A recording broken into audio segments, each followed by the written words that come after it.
constituye la sala de los delitos contra la seguridad del Estado. Cuando explota la bomba, yo entré corriendo y me encontré el cuerpo de Fabio en el piso, lo cargué.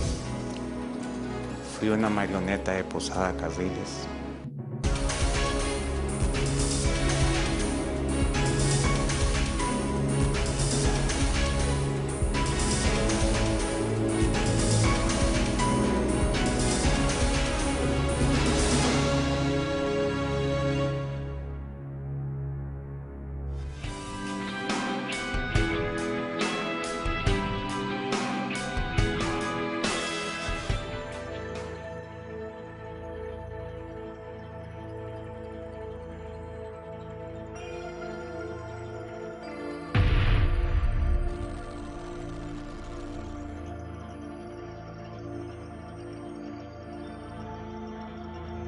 Con el inicio de Año Nuevo, llega también la fecha prevista para celebrar el juicio de Luis Posada Carriles en un tribunal federal de El Paso, Texas.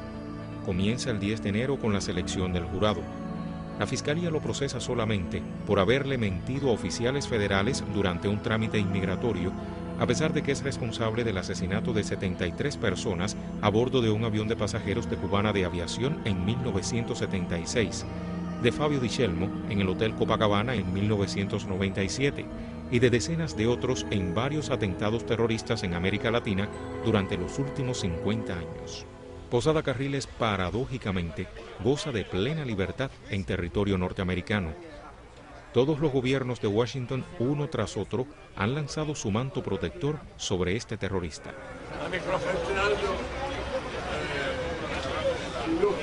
Micrófono. Las palabras mías son, ya nosotros ganamos, no hemos cobrado todavía.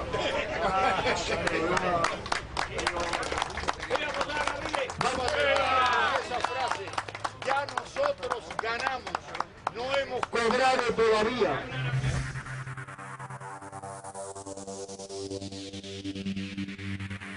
Expresar mi apoyo y siempre apoyando los esfuerzos de este país para todos los derechos, que siempre voy a estar asegurando que todas esas, lo que las protecciones de la ley son importantes para usted como para cualquier persona que está en este país. Así que siempre expresamos mi apoyo y solidaridad. Ahora nuevas evidencias se abren paso con el juicio en la capital cubana del también terrorista confeso, el salvadoreño Francisco Chávez Abarca, celebrado en el Tribunal Popular Provincial de Ciudad de La Habana.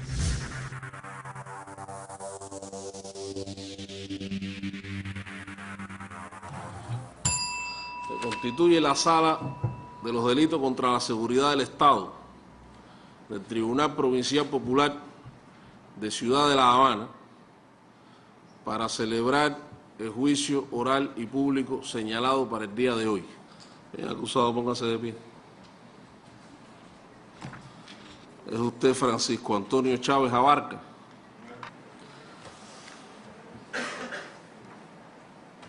Exponga a este tribunal lo que usted tenga que decir. Muchísimas gracias, señor juez. Yo me declaro culpable de estos actos en el año 1997. Tenía 23 años. Tenía una situación económica precaria. La manera, eso explica, no me justifica, sí es un error. Le pido perdón a usted, señor juez, y a todo el pueblo cubano de todo el daño que le pude haber ocasionado. De verdad, discúlpenme, de verdad, perdónenme. A mí se me acercó Posada Carriles, un terrorista internacional, de la manera más inesperada en mi trabajo. Yo trabajaba en talleres Moltruck, yo era encargado de ventas, de servicios del taller, es un taller de obra y banco. Y me lo presentó mi jefe, el hijo del dueño, el gerente de operaciones. Me llegó de una manera muy particular, muy peculiar. Y desde ese punto de vista, a mí se me hizo creer que era una manera de ganar dinero. Hay una serie de preguntas que le formularán probablemente el fiscal y su defensora. Si usted alguna pregunta no desea responderla, está en su derecho. Usted puede abstenerse de responder cualquier pregunta, solo que debe manifestármelo. Y no la responde. ¿Entendió? Sí, señor. Bien. Su turno, fiscal. El instructor, ya usted detenido en Cuba, le mostró algunas fotos para ver si usted identificaba a ese terrorista Posada Carriles. Sí, señor, y lo identifiqué. ¿Sabe usted si pertenecían a alguna organización ellos? Posada Carriles y este otro señor, Sanfeliu. Hasta después que sucedieron los hechos de la discoteca Che. Sí, sabía. ¿Qué supo? Supe que ellos pertenecían a una tal fundación cubanoamericana. ¿Qué debía traer usted en ese viaje a Cuba? Explosivos C4. ¿Cómo fue que lo trajo? ¿Cómo logró entrar a Cuba con ese explosivo? Oculto en el zapato. ¿En qué parte del zapato? En la plantilla, debajo de la plantilla del zapato. ¿Quién compró esos zapatos? Posada. El propio Abarca reconoció por quién había sido reclutado, entrenado y pagado en El Salvador y otros países centroamericanos. Entre las falsedades que se le atribuyen a Posada Carriles están declaraciones que hizo desmintiendo una entrevista que le dio al New York Times en 1998, negando haber reclutado o conspirado con terroristas que vinieron a poner bombas en La Habana en 1997, y también negar que ingresó ilegalmente a los Estados Unidos en una embarcación llamada El Santrina en el 2005. Usted ha dicho, supuestamente dice el New York Times, que este salvadoreño de 25 años que está arrestado en este momento dentro de Cuba, Raúl Cruz León, trabajaba para usted. ¿Es correcto? Raúl Cruz León fue contratado por alguna persona que trabajaba para mí. Nunca tuve contacto con él. Cumplió su acometido por dinero. Aunque la defensa de Posada alega que los aspectos técnicos y científicos contenidos en los documentos cubanos son complejos y necesitan la intervención de expertos, sin los cuales no se puede representar correctamente a Posada, las declaraciones de Abarca en el juicio durante el proceso de instrucción y la reconstrucción de los hechos son muy comprometedoras. Además de traer esa sustancia que usted ha referido, ¿tenía algún otro objetivo ese viaje suyo a Cuba? No, señor. Al regresar a El Salvador, ¿cuál fue el resultado? ¿Cómo le reconocieron esa acción que usted había realizado? Pagándome los $2,000. ¿Quién se los pagó? Posada Carriles. ¿Dónde se los pagó? Yo siempre lo veía en mi trabajo, en el trabajo. Pues, ¿En alguna ocasión visitó usted el Hotel Radisson? sí, señor. Ajá. ¿Usted pudiera referir al tribunal quién lo invitó a ir a ese hotel? ¿Con quiénes conversó? ¿Qué ocurrió? Sí, me invitó, me llamó Posada Carriles, me dijo que llegara, y en esa ocasión se encontraban ahí otras personas, Arnaldo Monzón, Guillermo Novo Sampol, Pedro Ramón Crispín y José Hernández. Yo no oí bien. ¿Quiénes son las personas que estaban? No lo oí. Arnaldo Monzón, Ajá. Pedro Ramón Crispín, Guillermo Novo y José Hernández. ¿En ese hotel? Sí, señor. Ajá.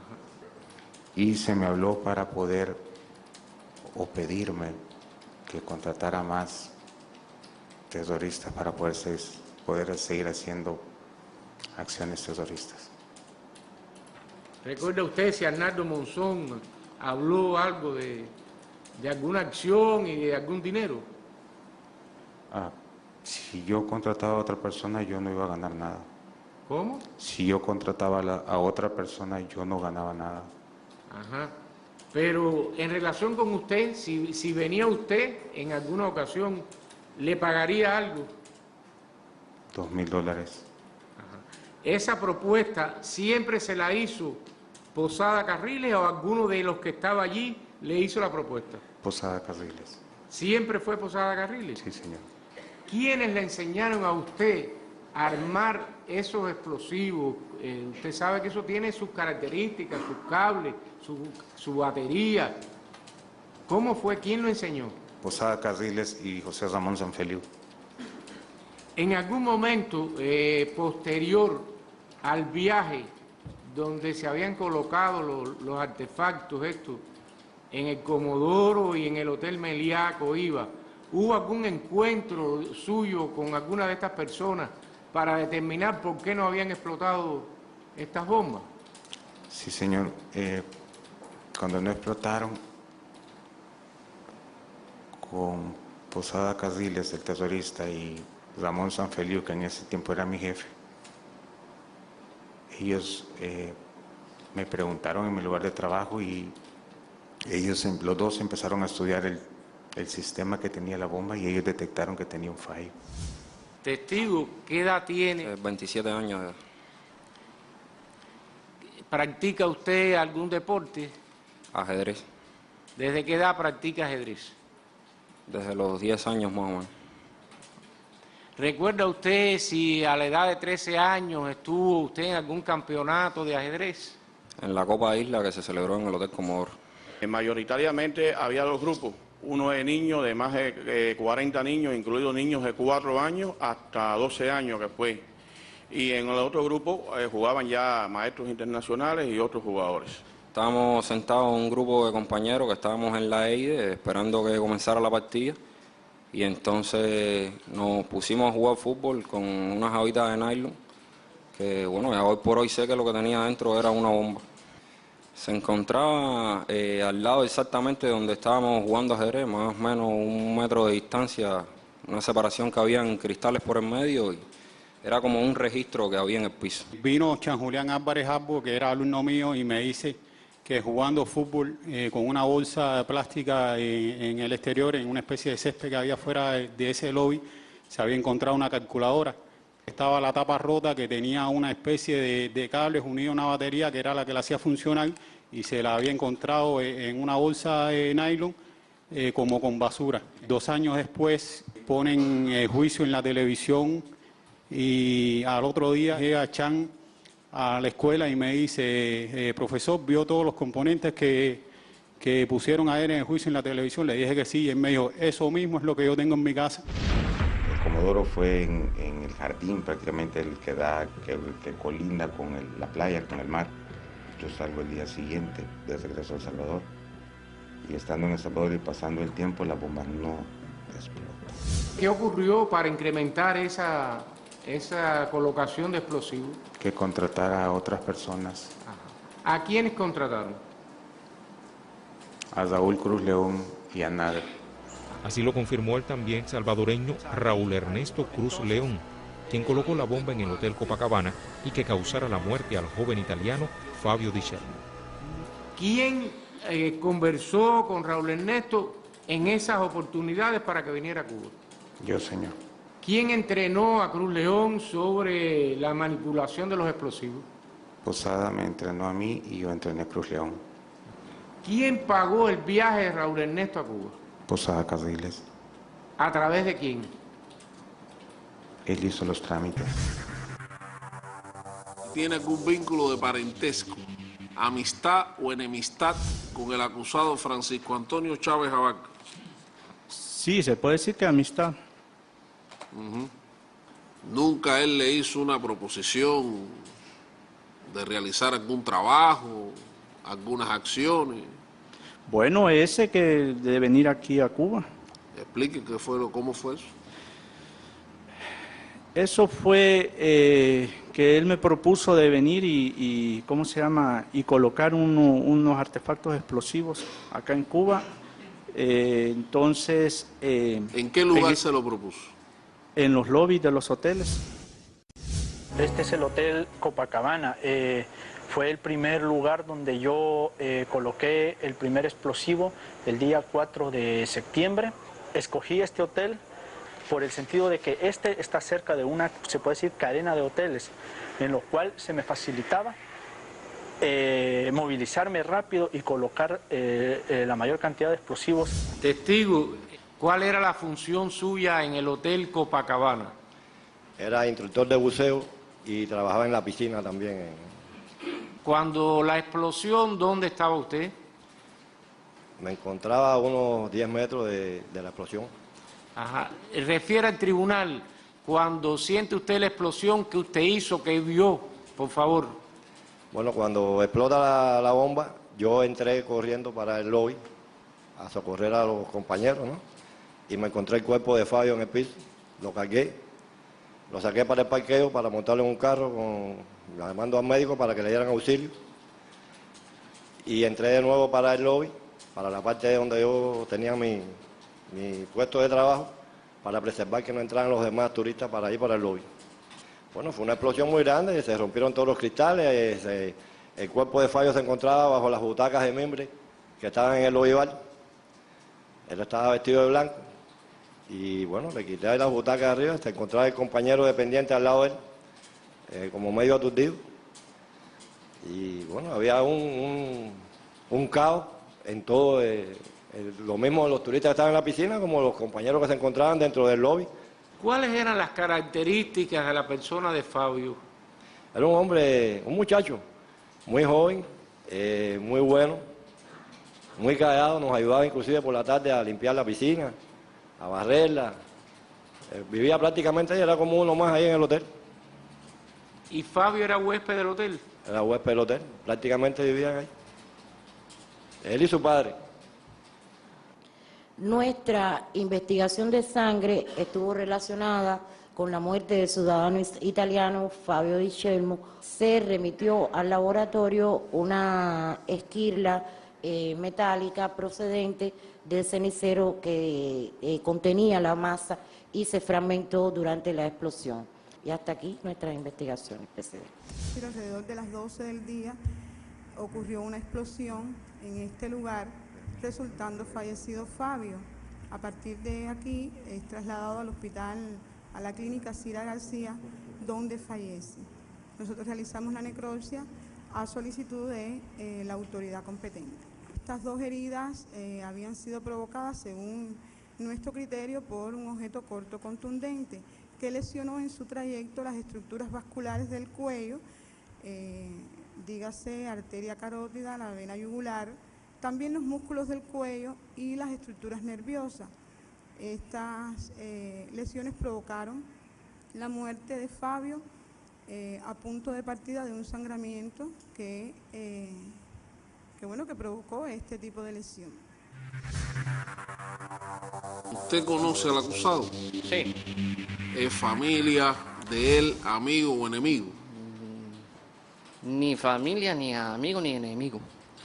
Bien, usted comparece a este tribunal en calidad de testigo y le advierto que está en la obligación de decir la verdad y solo la verdad, sin ocultar nada de lo que sabe, o de lo contrario incurre en responsabilidad penal. ¿Promete decir la verdad? Sí. ¿Cómo fue que usted se involucró o a usted lo involucraron en actividades de esta característica por las cuales usted está sancionado? Mire, yo conocí al señor Manuel González, porque así fue como se me presentó, en la casa de la señora Marilena González Mesa de Fernández. ¿Y quién es Manuel González? Bueno, aquí me enteré que era Francisco Chávez Abarca. En total, ¿cuántos artefactos explosivos debía usted colocar acá en Cuba? 4. ¿Y cuál fue la razón por la que no lo colocó? Me detuvieron en el aeropuerto José Martí.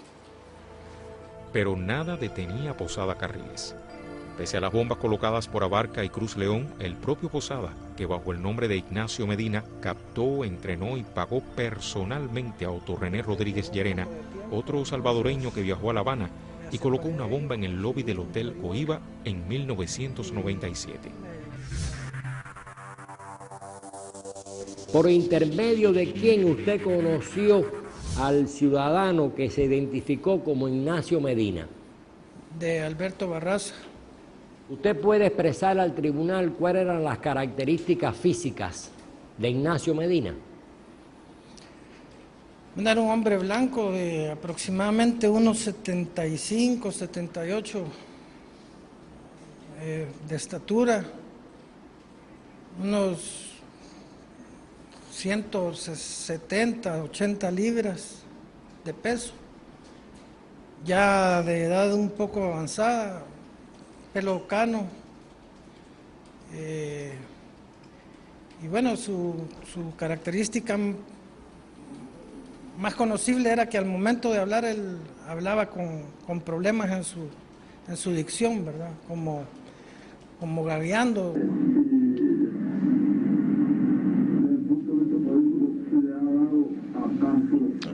Esa es la voz. Le explicó a usted Ignacio Medina cuál era el objetivo de su viaje a Cuba. Yo había aceptado pues hacer eso. Inicialmente me dijo que la situación era que era participar se supone en la guerra que ellos tenían por desestabilizar la sociedad cubana, y que el objetivo mío pues era poner un artefacto explosivo en algún lugar de connotación turística. Me puse el periódico, abrí el periódico, me puse a leerlo. En lo que lo estaba leyendo, saqué el artefacto, lo mantuve aquí. Por momentos me quedaba observando, y en un momento estaba leyendo el periódico. Lo que hice fue bajar el artefacto y meterlo abajo del sofá.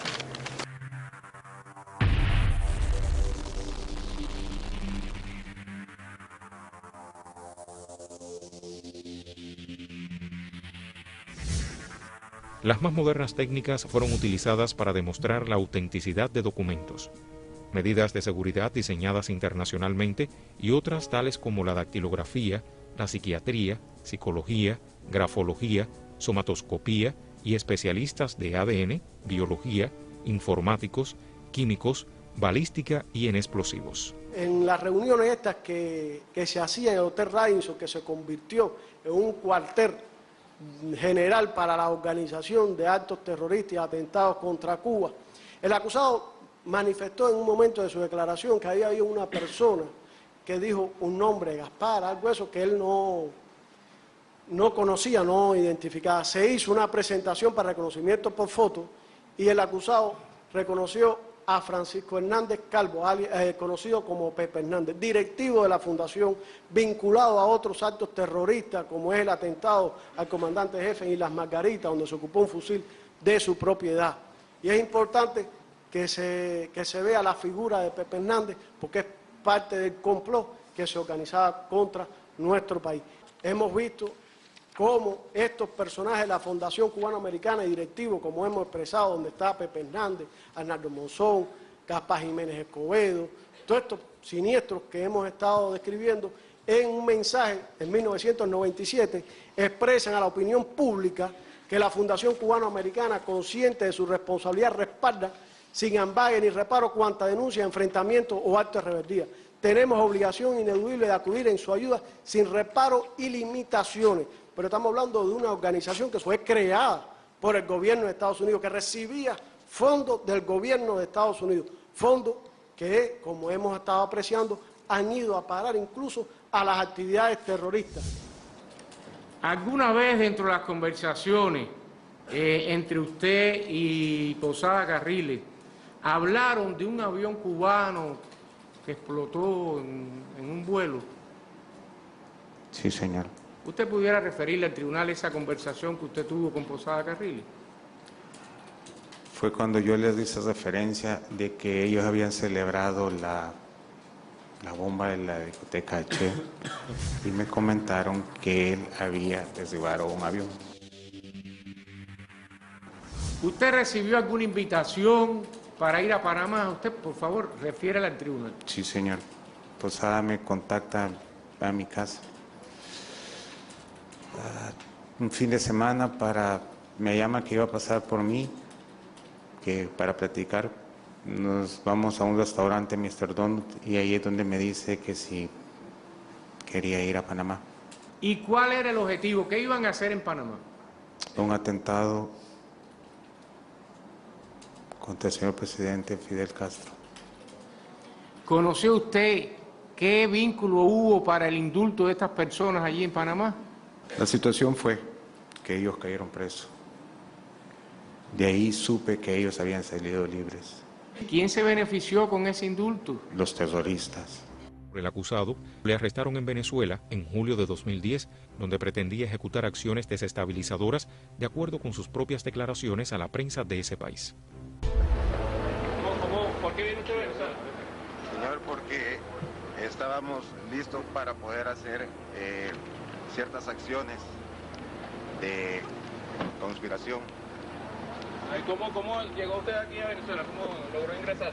De manera fraudulenta con un pasaporte falso.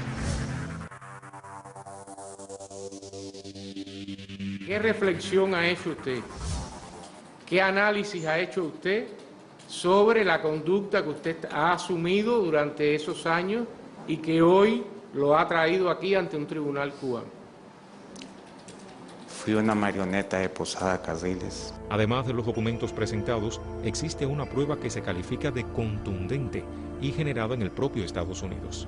Una entrevista que le concedió Posada Carriles al New York Times en 1998, en la cual alardeó de ser el autor intelectual de esos atentados y de la muerte del joven italiano Fabio Di Celmo el 4 de septiembre de 1997 en el Hotel Copacabana. Póngase de pie, acusado. El tribunal considera que se trata de hechos de elevadísima peligrosidad social, así como lo ha sido su conducta sostenida durante años, impulsada por el lucro, que por encima del arrepentimiento que se alega, pesa la intensidad del dolor, el sufrimiento, el trauma y la muerte que ha causado a sus víctimas y a los familiares de estas, además de cuantiosos daños al Estado cubano, al convertirse en uno de los principales colaboradores de Luis Posada Carriles y de otros terroristas como él, y ensañarse contra un país que ningún mal le infligió. Por lo que en nombre del pueblo de Cuba, lo sancionamos a 30 años de privación de libertad. De acuerdo con documentos oficiales que la Fiscalía estadounidense le ha presentado al Tribunal Federal en El Paso, las pruebas que muestran las falsedades de Posada Carriles incluyen documentos provenientes de Cuba. La importancia del testimonio de Rodríguez Llerena y el testimonio de Chávez Abarca es trascendental en este caso, porque Chávez Abarca es el que dice que fue reclutado por Posada Carriles para poner bombas en La Habana y le dieron la tarea de reclutar a otros a nombre de Posada Carriles para poner las bombas en La Habana en el 97. Las declaraciones de Francisco Chávez Abarca y los planes que se tramaban contra Venezuela revelan que cuando se habla de terrorismo hacia Cuba, se trata del presente y de una historia de complicidad originada en Estados Unidos que abre nuevas interrogantes sobre los vínculos entre congresistas anticubanos y la mafia de Miami, la Agencia Central de Inteligencia, la Fundación Nacional Cubano-Americana y el terrorista en activo Luis Faustino Clemente Posada Carriles.